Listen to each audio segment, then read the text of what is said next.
শান্তি চুক্তি কার্যকরে রাশিয়াকে বেঁধে দেয়া ৫০ দিনের সময়সীমা কমাতে যাচ্ছেন প্রেসিডেন্ট ডোনাল্ড ট্রাম্প।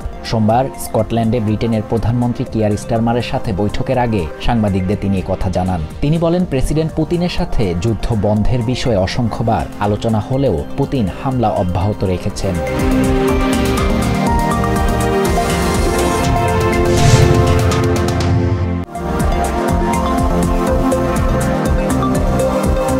দীর্ঘ আলোচনার পর একটি বাণিজ্য চুক্তি করতে সম্মত হয়েছে ইউরোপিয়ান ইউনিয়ন এবং আমেরিকা। রবিবার স্কটল্যান্ডের টার্নবেরিতে ইউরোপিয়ান কমিশনের প্রেসিডেন্ট উর্সুলা ভন ডার লিয়েনের সঙ্গে বৈঠকের পর এমন ঘোষণা দেন প্রেসিডেন্ট ট্রাম্প। এতে ইউভুক্ত দেশগুলোর পণ্যে 15% শুল্ক আরোপ হবে।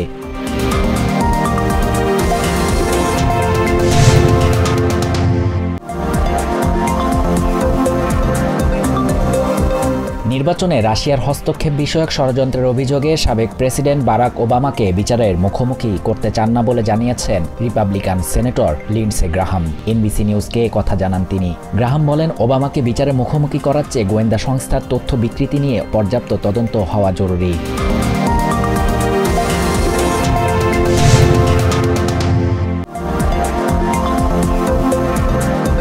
আমেরিকান করদাতাদের অর্থ ব্যবহার করে ত্রাণ দেওয়ার নামে গাজাবাসীর জন্য মৃত্যু ফাঁদ তৈরি করেছে ইসরায়েল। সিবিএস নিউজের এক অনুষ্ঠানে এমন মন্তব্য করেন ডেমোক্রেটিক সেনেটর ক্রিস ভ্যান হলেন। একই সাথে রিপাবলিকানদের দ্বিমুখী আচরণের কারণে সরকারি তহবিলের যোগান প্রক্রিয়াকেও জটিল করে তুলছে বলে অভিযোগ করেন তিনি।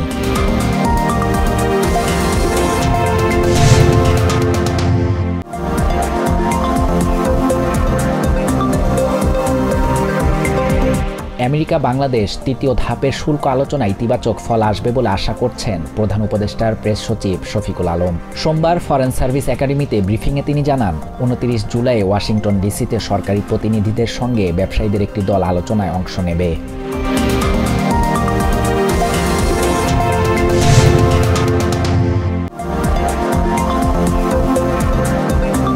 ভোটের অনুপাতে জাতীয় সংসদে উচ্চ কক্ষ নির্ধারণে একমত না হওয়ায় জুলাই সনদ আটকে রয়েছে বলে মন্তব্য করেছেন জাতীয় নাগরিক পার্টির আহ্বায়ক নাহিদ ইসলাম। সোমবার জামালপুরে জুলাই পদযাত্রা পথসভায় তিনি বলেন, পিআর পদ্ধতিতে রাজনৈতিক দলগুলো ঐকমত্যে না পৌঁছালে এনসিপি জুলাই সনদে স্বাক্ষর করবে না।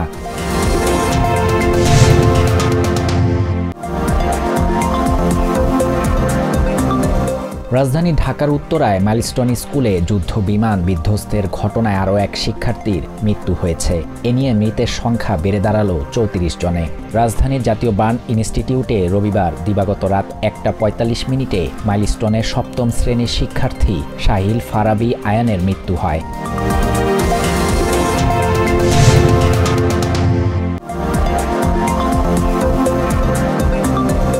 রাজধানী ঢাকার আকাশ প্রতিরক্ষা ও নিরাপত্তা নিশ্চিত করতে ঢাকাতেই বিমান ঘাঁটি রাখা অত্যাবশ্যক বলে জানিয়েছেন বিমান বাহিনীর বিমান পরিচালনা পরিদপ্তরের পরিচালক এয়ার কমোডর শহীদুল ইসলাম। সোমবার দুপুরে রাজধানীর তেজগাঁওয়ে এক সংবাদ সম্মেলনে তিনি জানান, ঢাকা থেকে বিমান প্রশিক্ষণ ঘাঁটি সরানো হবে না।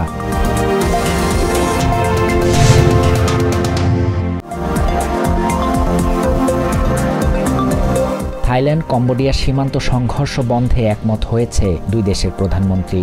সোমবার মালয়েশিয়ার পুত্রাজায়ায় দেশটির প্রধানমন্ত্রী আনোয়ার ইব্রাহিমের মধ্যস্থতায় শান্তি আলোচনা শেষে যৌথ সংবাদ সম্মেলনে এ তথ্য জানিয়েছেন 3 দেশের প্রধানমন্ত্রী।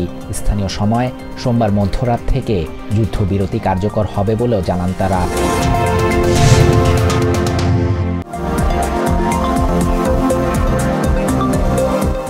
ইংলিশ ক্লাব লিভারপুল থেকে জার্মান ক্লাব বায়ার্ন মিউনিকে যোগ দিচ্ছেন কলম্বিয়ান তারকা লুইস দিয়াজ। জার্মান ক্লাবটির ইতিহাসে তৃতীয় সর্বোচ্চ দামি ফুটবলার এখন দিয়াজ। তাকে দলভুক্ত করতে 75 মিলিয়ন ইউরো খরচ করেছে বায়ার্ন।